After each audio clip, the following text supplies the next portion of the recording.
Hello friends, welcome to my channel Investment Sutras. Today I'm going to give certain tips. I'm going to tell you how to choose a best health insurance for your family and for yourself. Now talking about the health insurance basically provides the people with much needed financial backup at a time of medical emergencies. Health insurance is a type of insurance coverage that pays for medical expenses incurred by the insured person. Health insurance can reimburse the insured for expenses incurred from illness or injury or pay the care provider directly. So there are different types of health insurances plans such as individual health insurance, family health insurance, critical illness insurance, etc. So purchasing a health insurance is an integrated part of financial planning.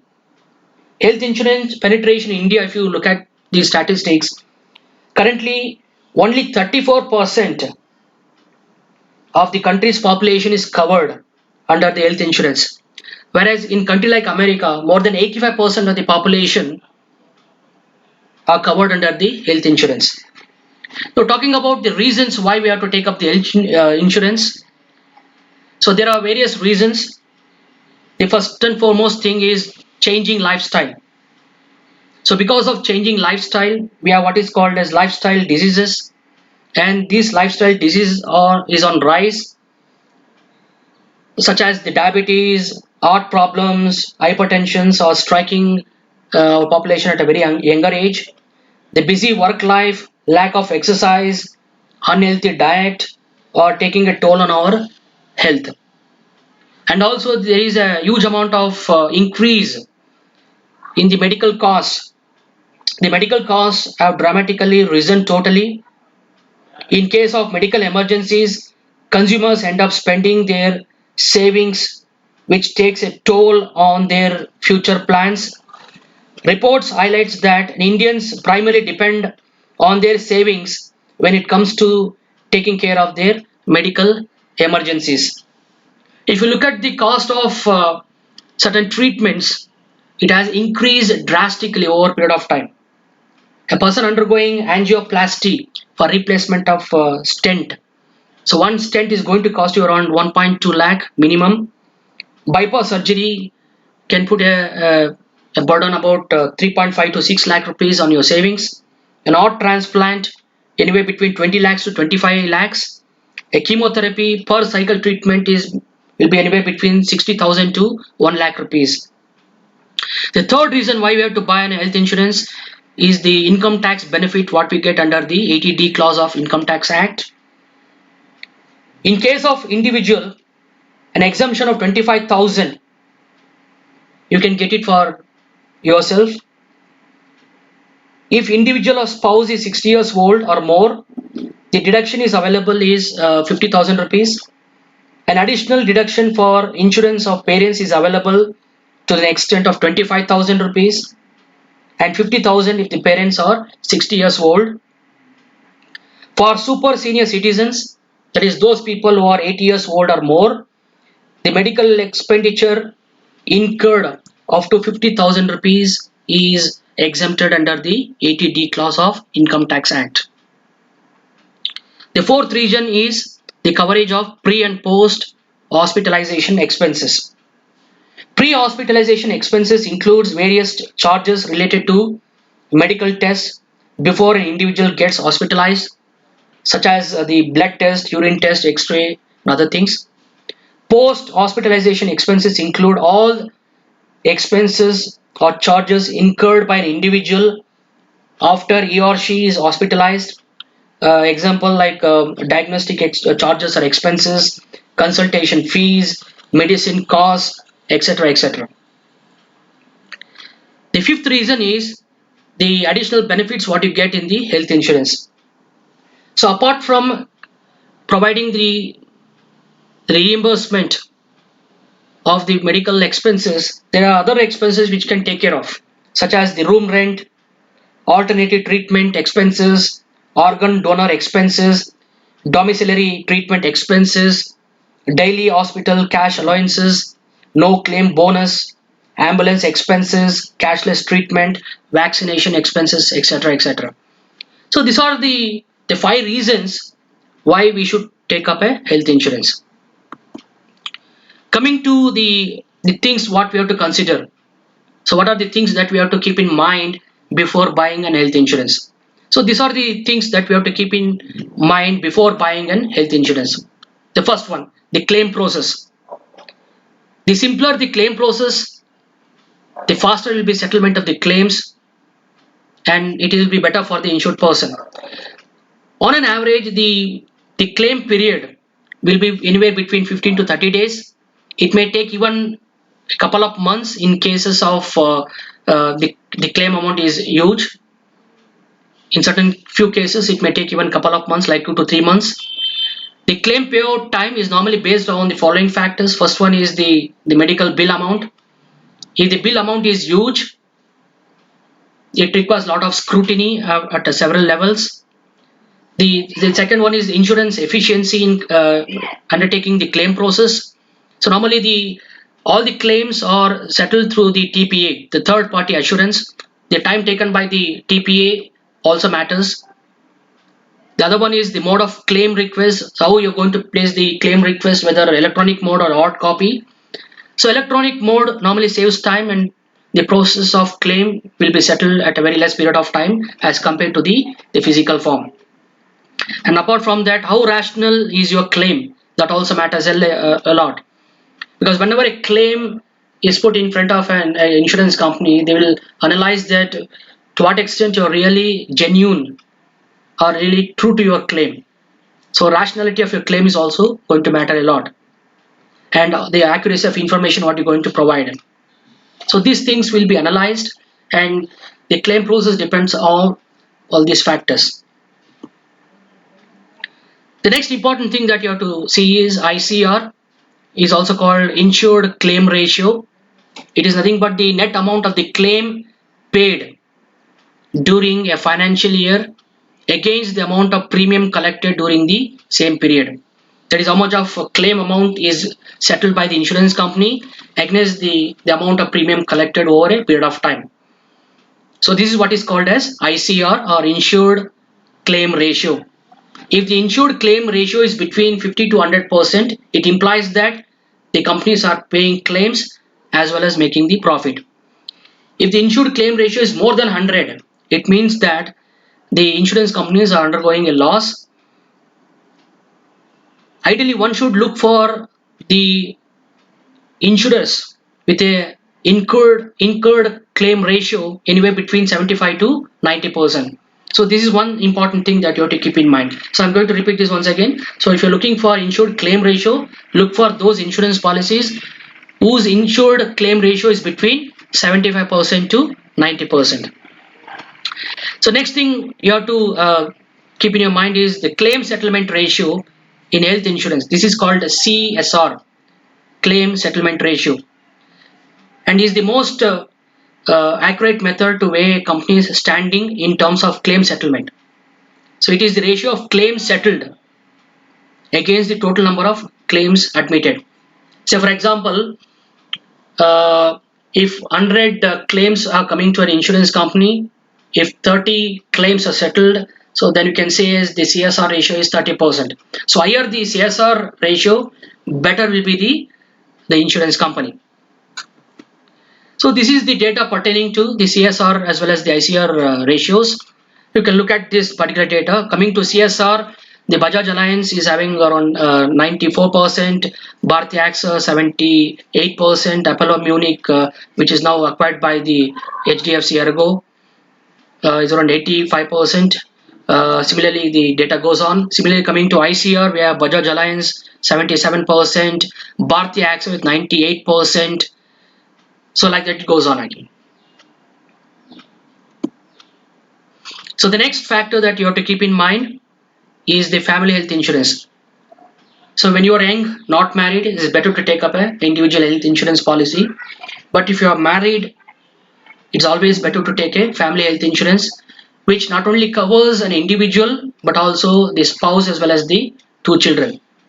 So always take an health insurance policy which can take care of your the individual as well as the spouse as well as the children. So this is very much required when you're getting married or when you're already married. So selection of the right insurance amount is also one important thing. So please always ensure that you don't take lesser coverage or you don't take up an higher coverage. If you take an higher coverage, you may have to pay an higher premium. But if you take a lesser coverage, it may not take care of all the medical expenses that what you're going to incur it. So selecting the right insurance amount is also very much important. So this depends upon the factors such as the age of the insured person. So when you are at the age of 25 or 30, you may not require that much of insurance coverage. But when you cross a 40 years, you may require more insurance coverage. So you may have to increase your premium as well as the insurance coverage. Next one. The right insurance amount also depends upon the his or her income level. So ideal thing will be 10 times your monthly income. So for example, a person is getting 50,000 rupees per month. His insurance coverage should be 10 times the 50,000 rupees, that is 5 lakh rupees. That is the ideal amount of insurance amount what you have to take. Make sure you choose a sum insured which don't fall short in case of the medical emergencies. People, especially living in Class A cities or Tier A cities, the coverage amount should be at least 10 lakh rupees, uh, given the high cost of living in these metropolitan cities. People living in Class B and Class C cities, the sum assured should be at least 4 to 5 lakh rupees. The other factor which you have to keep in mind is the network hospitals. The the insurance policy which can highlight more of network hospitals or which can give more information about the network hospitals is considered to be the ideal one. A network hospital is nothing but an hospital that ties up with the insurance provider and allows you to avail the cashless medical treatment based on the deferred payment. So always look for the number of the network hospitals what an insurance policy is going to cover up. Insurance companies generally have a wide network of hospitals across the countries. So these network hospitals are also known as the cashless network hospitals. That means when a patient goes into these network hospitals, you can get your treatment initially without paying any money from your pocket. Later on, you can get the reimbursement from the insurance companies. So this is one important thing which you have to look into your insurance policies. The other most important thing is the maternity benefit. So with the medical expenses on rise, the pregnancy costs have skyrocketed as well. It is vital for women to buy an health insurance plan that offers the maternity benefit. So for maternity benefit, one should look into the waiting period. So many of the insurance companies do come out with a waiting period clause. So you have to look at the how much period of time you have to wait to get this maternity benefit. So one should look into waiting period applicable for claiming maternity expenses and also they consider the sublimit. So what is that sublimit amount? So that also you should take into consideration. The policy should also cover outpatient expenses and check for exclusions related to the maternity benefits. So what are the exclusions are there? So that also you have to keep in mind. For instance, maternity expenses are usually covered after a period of 2 to 4 years from the date of the policy purchase. So like this, you have to read the policy documents and look at the benefit what you're going to get. The next one, the pre and post hospitalization expenses. So pre-hospitalization expenses include various charges related to the medical tests before an individual gets hospitalized. Doctor or physicians conduct some sort of tests to accurately diagnose the medical condition of the patient. So before a person gets admitted into hospital. So however, in most of the cases, the charges incurred by an individual 30 days prior to his or her admission to any hospital is going to fall within the pre-hospitalization expenses. For example, the blood test, the urine test, the X-ray diagnostic test expenses are all comes under the pre-hospitalization expenses. Post-hospitalization expenses include all expenses or charges incurred by an individual after he or she is hospitalized.